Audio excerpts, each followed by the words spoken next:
এই বন্ধুরা, আজকে দুপুরে বসে গেছি খেতে। অপূর্ব খাওয়া দাওয়া, পরিমাণে অল্প কিন্তু দারুণ খাওয়া।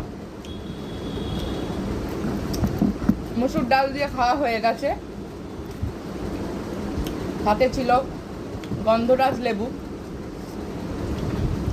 আর কাঁঠালের বীজ ভাজা, এখন একটা পড়ে আছে।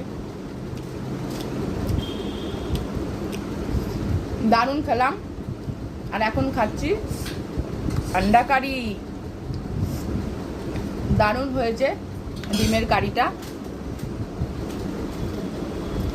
গন্ধরাজ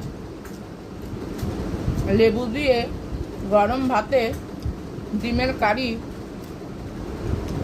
দারুণ, হেভি।